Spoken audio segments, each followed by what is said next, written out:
Panama نہر آخر کیوں سوکھ رہی ہے؟ اس وقت بحر اوقیانوس کا راستہ بند ہو چکا ہے۔ کئی 100 مال بردار بحری جہاز قطار میں کھڑے ہیں۔ یہ سب اس انتظار میں ہیں کہ یہ 80 کلومیٹر کی ندی پار کر کے بحر الکاہل میں جائیں۔ یہ جو 80 کلومیٹر کا راستہ ہے، یہ ہمارے دنیا کے اہم ترین بحری جہازوں کے راستوں میں سے ایک ہے، جسے پاناما نہر کہا جاتا ہے۔ پوری دنیا کی قریباً 6% سمندری تجارت جنوبی امریکہ اور شمالی امریکہ کے درمیان اسی بند راستے سے ہوتی ہے۔ یہی نہر بحر اوقیانوس اور بحر الکاہل کو آپس میں ملاتی ہے۔ ہر سال قریباً 13 سے 14 ہزار مال بردار جہاز اس راستے سے گزرتے ہیں۔ امریکہ کے مغربی ساحل کو یورپ، افریقہ اور مشرق وسطی سے جوڑنے کا یہی سب سے چھوٹا اور محفوظ راستہ ہے۔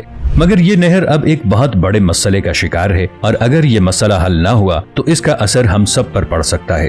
انجینئرنگ کی شاہکار اس نہر کے ساتھ آخر ایسا کیا ہوا جو اس کی بربادی کی وجہ بن سکتا ہے؟ آئیے جانتے ہیں اس سوال کا جواب ہماری آج کی اس ویڈیو میں۔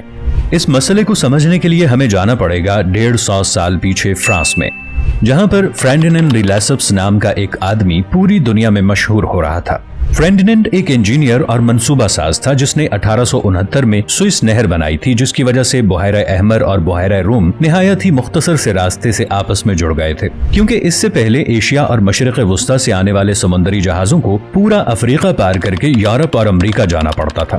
یہ عالمی تجارت کے لیے ایک اہم موڑ تھا، اور اسی کامیابی سے پر امید ہو کر فرینڈینڈ نے فیصلہ کیا کہ وہ سوئس نہر کی طرح بحیرہ اوقیانوس اور بحر الکاہل کو بھی ایک نہر بنا کر آپس میں جوڑ دے گا، کیونکہ اس وقت امریکہ کی مشرقی ساحلی پٹی سے چلنے والے سمندری جہازوں کو پورا جنوبی امریکہ پار کر کے جنوب مغربی امریکہ، ایشیا اور مغربی شمالی امریکہ تک جانا پڑتا تھا۔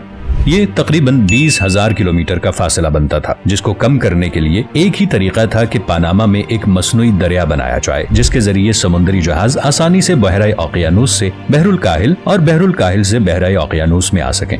فرینڈینڈ کو لگتا تھا کہ سوئس نہر کی طرح وہ یہ نہر بھی آسانی سے بنا لے گا، مگر اس کا یہ اندازہ غلط تھا۔ اب یہاں مشاورتی طور پر راستہ بنانے کا آسان طریقہ یہ تھا کہ اس سارے حصے کو بارود سے اڑا دیا جائے تاکہ جہازوں کے لیے جگہ بن جائے، مگر حقیقی طور پر یہ اتنا آسان کام نہیں تھا، کیونکہ یہ سارا علاقہ بہت ہی خطرناک تھا۔ اس سارے علاقے میں پہاڑ اور گھنے جنگل تھے اور بہت سخت طوفان آتے تھے۔ جب بھی فرینڈینڈ کے انجینئرز نے یہاں بارود کا استعمال کیا تو لینڈ سلائیڈنگ ہو جاتی اور بہت سے مزدور مارے جاتے۔ اس کے علاوہ ایک بہت بڑا مسئلہ زرد بخار اور ملیریا کا تھا۔ یہ سارا راستہ صاف کرنے کی کوشش میں 8 سال لگ گئے، قریباً 20,000 مزدور مارے گئے، اور اسی لیے پاناما نہر کو The World's Deadliest Construction Project in the Human History کہا جاتا ہے۔ اتنے بڑے انسانی اور معاشی نقصان کی وجہ سے سرمایہ کاروں نے اس منصوبے پر سرمایہ کاری بند کر دی، اور 1890 میں فرینڈینڈ کی کمپنی تعمیراتی مسائل اور مالی دشواریوں کی وجہ سے بند ہو گئی، اور تقریباً 14 سال اس پروجیکٹ پر کام رکا رہا۔ پھر 1903 میں پاناما نے امریکہ کی مدد سے کولمبیا سے آزادی حاصل کر لی، اور امریکہ نے بدلے میں پاناما سے یہ ساری زمین 100 سال کے لیے لے لی۔ امریکی رہنماؤں کو اندازہ تھا کہ اگر امریکہ نے معیشت کو بہتر کرنا ہے تو اس کے لیے پاناما نہر بہت ضروری ہے۔ اسی لیے اگلے ہی سال 1904 میں امریکی انجینئرز نے اس منصوبے پر دوبارہ کام شروع کر دیا، اور اس دفعہ امریکی انجینئرز کے پاس بہت زبردست منصوبہ تھا۔ انہوں نے سوچا کہ اس پوری زمین کو ہٹانے کی بجائے صرف ان پہاڑوں کو اوپر سے تھوڑا سا کاٹ دیتے ہیں اور اس علاقے کو پانی سے بھر دیتے ہیں، اور پھر لاکس کے ذریعے یہاں پر جہازوں کو چڑھایا اور اتار دیا کریں گے۔ بات کی جائے لاکس کی تو اصل میں یہ ایک ایسا نظام ہوتا ہے جس کے ذریعے بندرگاہ کو اوپر اور نیچے کیا جاتا ہے۔ انہی لاکس کی مدد سے جہازوں کو آسانی سے ایک سمندر سے دوسرے سمندر میں پہنچایا جاتا ہے۔ 40,000 مزدور، کئی 100 ٹریکٹرز، سٹیم انجنز اور ایکسیویٹرز یعنی کھدائی کی مشینیں، ان سب کے ساتھ اس منصوبے پر کام شروع ہوا، اور پھر 10 سال بعد 15 اپریل 1914 کو پاناما نہر کو بحری جہازوں کے لیے کھول دیا گیا۔ یہ منصوبہ واقعی انجینئرنگ کا ایک شاہکار تھا۔ ایسی زبردست انجینئرنگ کے گر استعمال کیے گئے جو آج تک کسی نے بھی نہ سوچے تھے۔ اس کے علاوہ اس نہر میں پانی بھرنے کے لیے 2 مصنوعی نہریں بھی بنائی گئی تھیں۔ اس منصوبے پر $375 ملین خرچ ہوئے، اور قریباً مزید 5,000 مزدور بھی اپنی جان سے ہاتھ دھو بیٹھے، اور انہی لوگوں کی قربانی اور منصوبہ بندی کی وجہ سے یہ غیر یقینی منصوبہ مکمل ہوا۔ آج یہ نہر پاناما کا سب سے اہم معاشی اور مالیاتی ذریعہ ہے۔ پورے پاناما کی 10% آمدنی صرف اس ایک نہر سے آتی ہے۔ نہر کی کنٹرول اتھارٹی کے اعداد و شمار کے مطابق اس نہر سے گزرنے والے سمندری جہازوں سے $10,000 سے $3 لاکھ تک کی رقم وصول کی جاتی ہے، اور کاروباری موسم میں تو یہ رقم اور بڑھ جاتی ہے۔